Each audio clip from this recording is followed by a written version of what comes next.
Welcome to Pete's Property Podcast, brought to you by Buyers and hosted by Pete Wargent, buyer's agent, finance and real estate expert, and all-round property guru, plus published author. Join Pete for 30 minutes as he chats all things property with a new guest each week. Learn practical tips from the movers and shakers in the property industry and well-known personalities sharing their property journeys.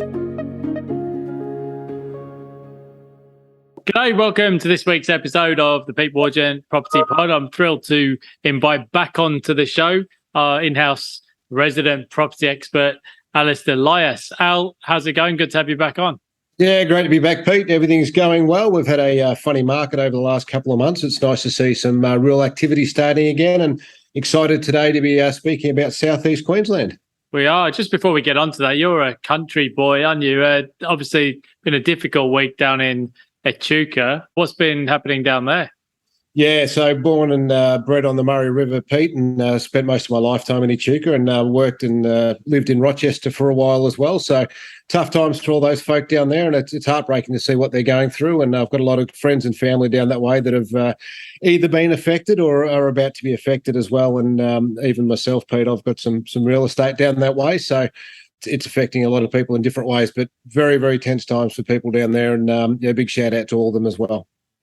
Yeah, I just wanted to also add just a shout out to all of the people who've come out and volunteered. It's been an unbelievable effort and quite heartwarming to see everybody pulling together through what's obviously a very stressful and difficult time for people down there. So, Al, as you mentioned, today we're going to talk about Southeast Queensland in particular, because the controversial land tax, which had been proposed and legislated for Queensland, whereby the state government was proposing to tax interstate investors on their land holdings all around the country, which threw a lot of property plans into disarray.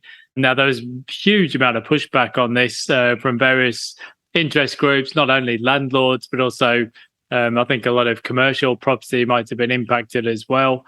But those plans have been shelved. I think the other states didn't really buy into providing the requisite information either. So look, firstly, it's a big sigh of relief for people who would have been adversely impacted with extra land tax. I think some people were planning to sell, now no longer may need to. But also it was for people, prospective investors looking forward to the Brisbane Olympics, say 10 years away. I think a lot of people were just like, well, this just sounds like it's a bad idea, and we're starting to look elsewhere. But are you starting to see now a change in focus from people inquiring? Yeah, pretty much overnight, Pete. And the moment they announced it and things went through, and we're all a little bit shocked when that did get pushed through, probably a little bit faster than what we thought it was going to, and without as much consultation as what we thought. And certainly overnight that inquiry dropped, and really straight away, as soon as people saw that was not on the table anymore, they were then showing that interest back into Queensland again. So good news all round. I think the other thing as well is that there's been a few developments in terms of monetary policy. So at the start of October, the Reserve Bank was widely tipped to increase the cash rate target by another 50 basis points. In the end, deciding to only go by 25 basis points, and it certainly gave people a bit more confidence or possibly hope that we're getting nearer to the top of the interest rate cycle. Now, that was 2.5 weeks ago at the time of recording. And actually since then, a whole load of data has been coming in softer. We got the jobs figures today, basically no jobs growth at all since June.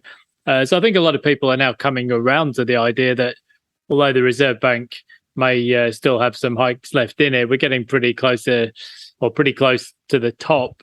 So I think that's presumably made a bit of a difference as well to confidence. Yeah, it has. I think just with a lot of people sitting on the fence, a little bit reasonably nervous and a bit cautious as well, which is understandable. I mean, we're in those sort of times when people have got a right to be, particularly off the back of the pandemic, and not quite knowing what's going to happen in the future. But really now, and we've spoken about this a few times, it's really about when to buy. And I think there's still quite a few people that are sitting on the fence. But we see this in every upturn and downswing as well, where people will do that. But at the same time, I think there's always that opportunity. I think the astute investor knows that look when other people aren't actually looking, because there are opportunities out there. You don't have to rush the process. And by using a good buyer's agent, they actually understand that, because if you've got time up your sleeve, a good buyer's agent will take their time and they will look at the right properties, and then they'll use that negotiation power to make it work in their favour.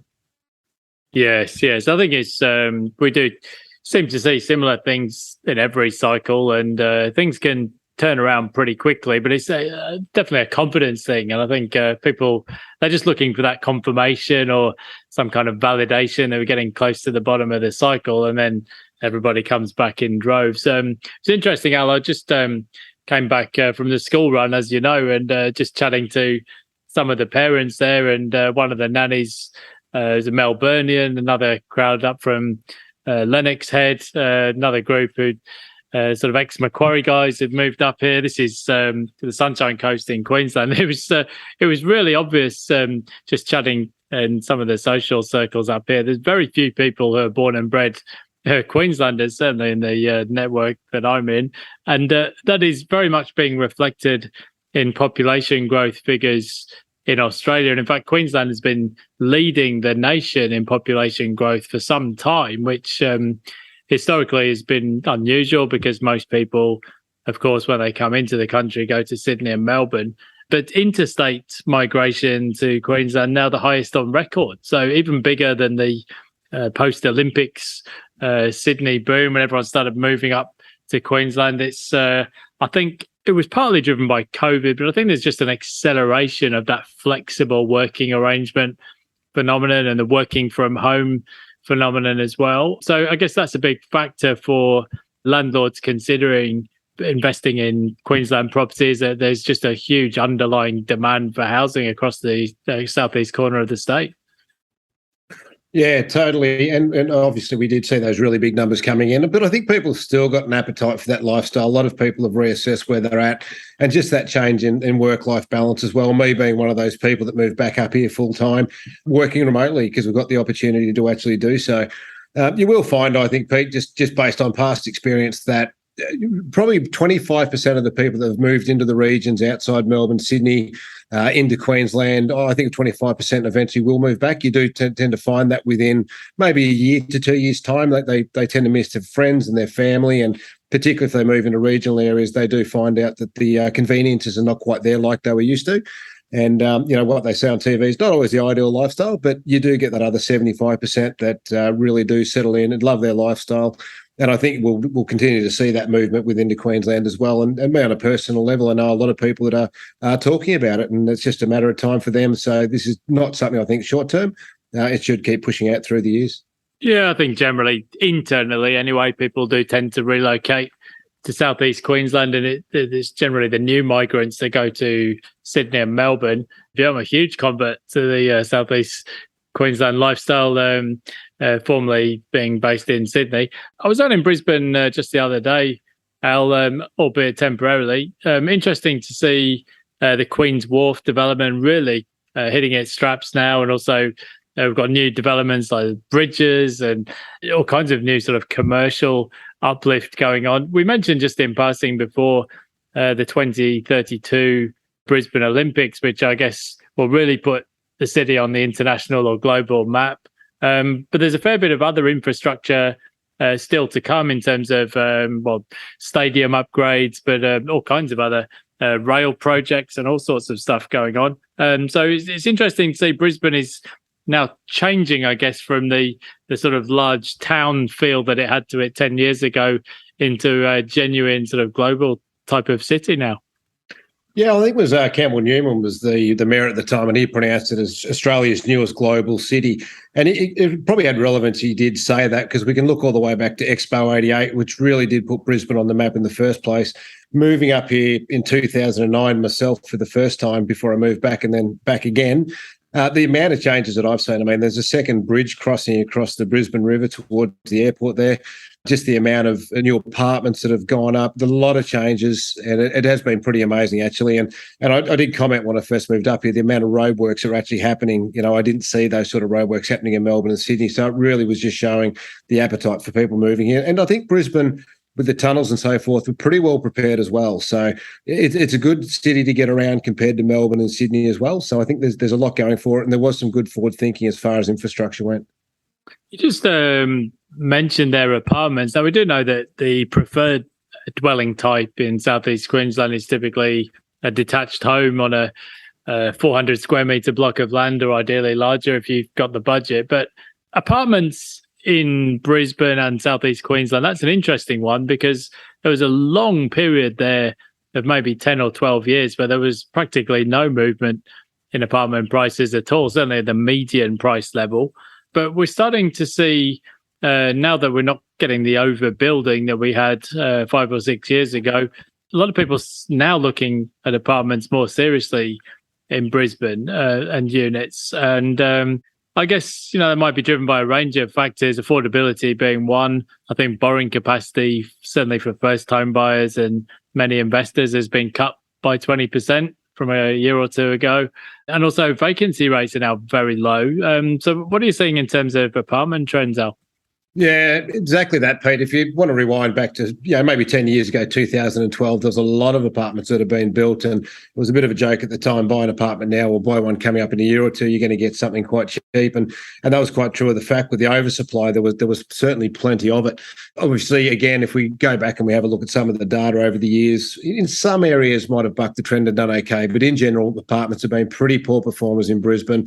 But really, mid-2020, in many of these areas, Nunda, Coorparoo, Indooroopilly, there's been a real uptick as far as that goes. And again, I think it's that affordability level's been that big one there, where people want to be in some of these, maybe that 7-8 kilometre arch of the city, the radius of the city, but trying to achieve that with a house now is very tough. But people are more than happy to say, well, let's sacrifice the space for convenience, and that's why they will look at apartments. And definitely a lot more trend in it. And looking at some of the rental increases lately, it's they've been steady in apartments, and definitely an uptick in the prices as well. And there's only so many apartments they're going to build in the short term. So again, we don't tend to look at apartments a lot, but strategically, if it's the right situation for the right budget, then certainly worth consideration in the right market.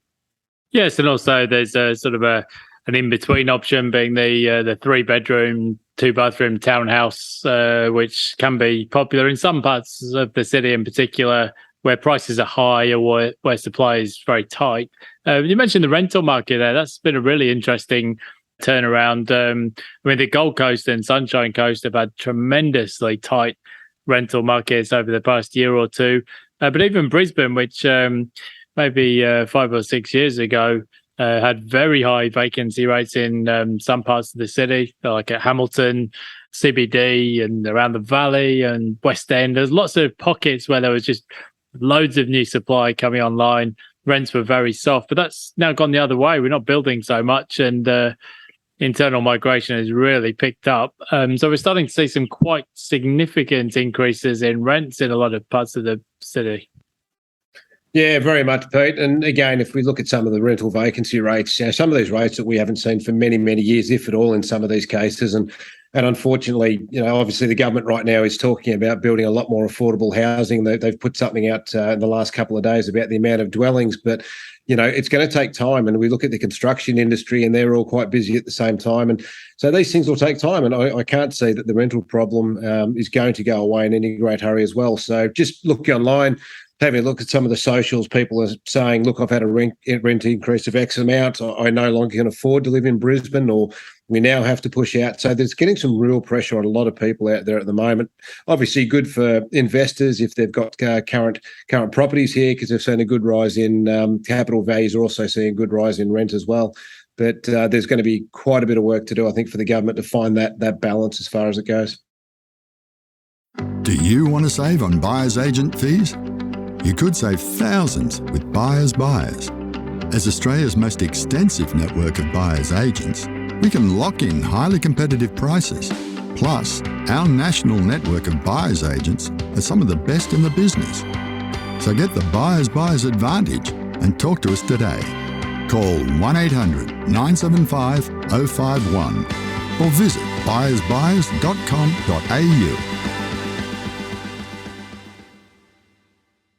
Just on the day of recording, the Queensland Housing Summit, I think it was announced today, or at least leaked from the meeting, that Queensland government will look to add another 5,500 affordable social housing dwellings over the next 5 years to 2027. But really, 1,000 dwellings per annum is only a drop in the ocean in terms of the actual requirement for housing in southeast Queensland.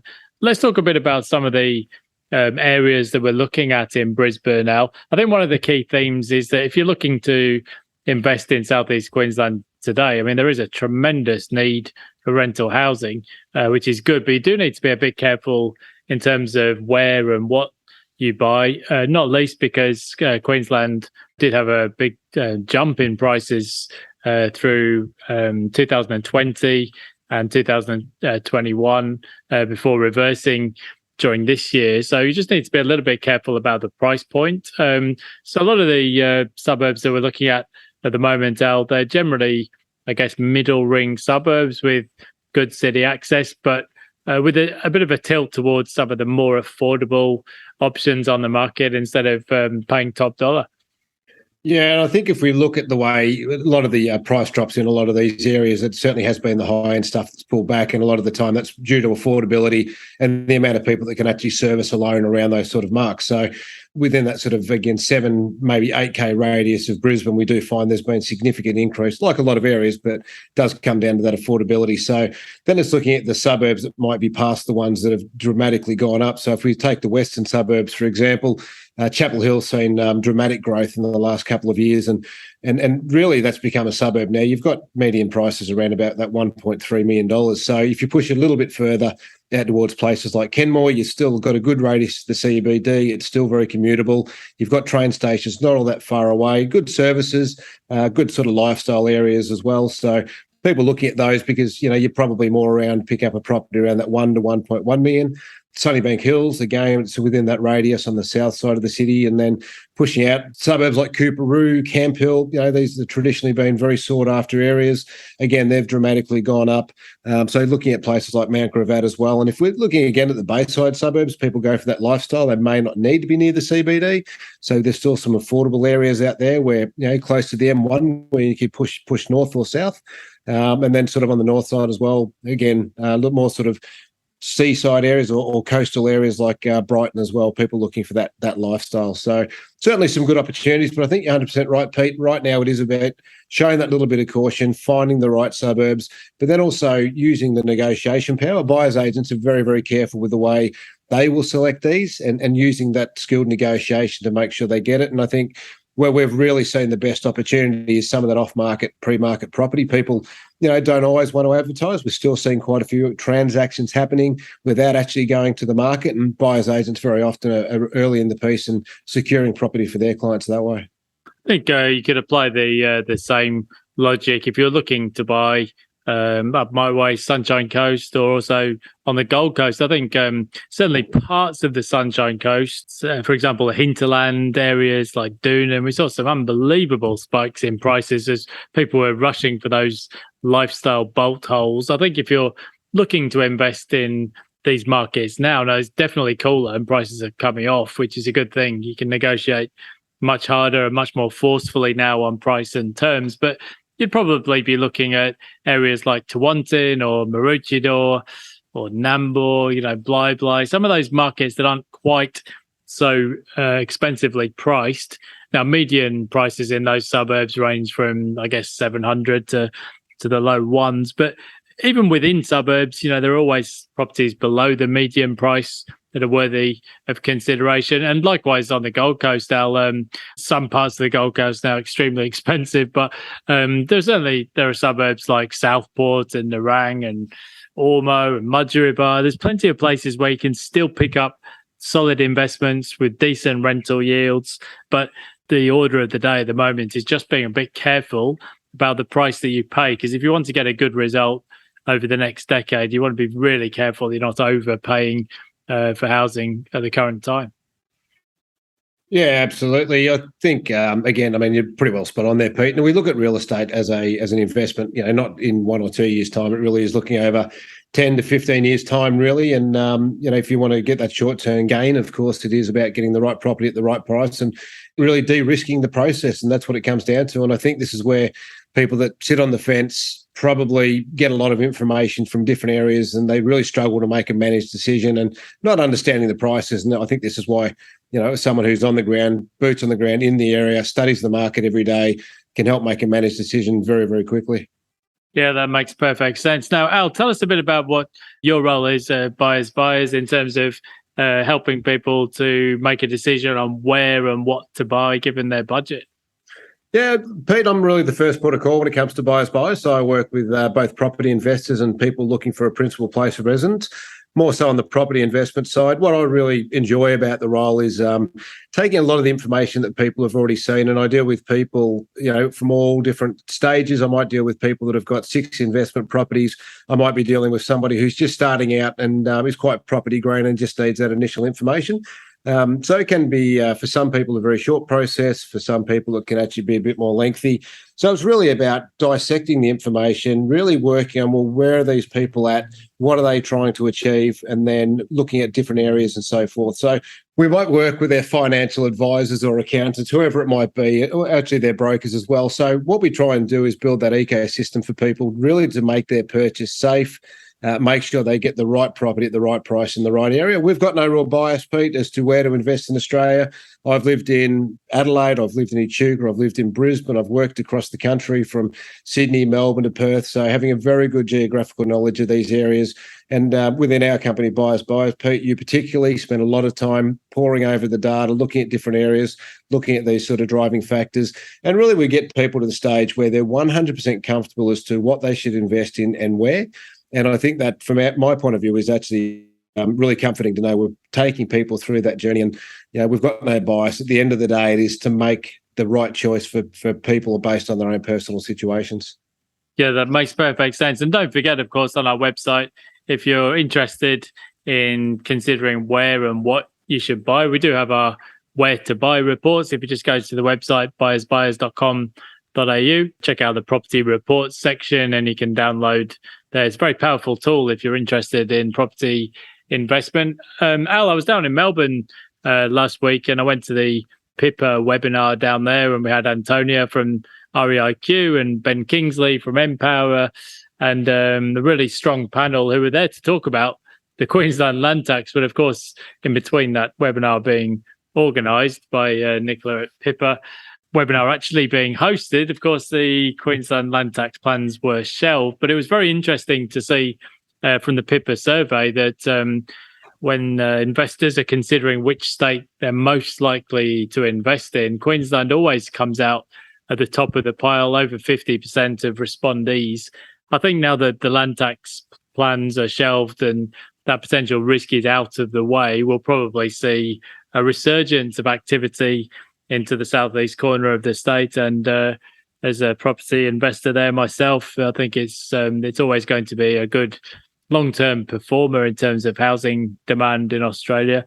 Al, if people want to get in touch and have a chat with you, how can they do that best? Yeah, buyers.com.au page, Pete. They can click on the link. They've got a couple of choices there where if they fill out the contact page, there's a phone number on there they can actually call direct and they'll get straight through to myself and one of our team. You will get an email automatically if you want to do an online meeting. Always love to do the online meetings, Pete. They certainly can do that by clicking the link. So just going to buyers.com.au, clicking on the contact page. Beautiful. Okay, Al, it's always a pleasure to catch up and get your thoughts. Hopefully, we'll get some better news out of Echuca over the next few days. And yeah, we look forward to having another chat again soon. Thanks, Pete. Thanks for listening to Pete's Property Podcast, powered by Buyers. Don't forget to subscribe and join us next time as Pete chats all things property with a new guest. And just a reminder that the information provided in this podcast is general advice only and doesn't take into account your personal financial situation or needs. You should always consult a licensed professional to discuss your individual personal circumstances.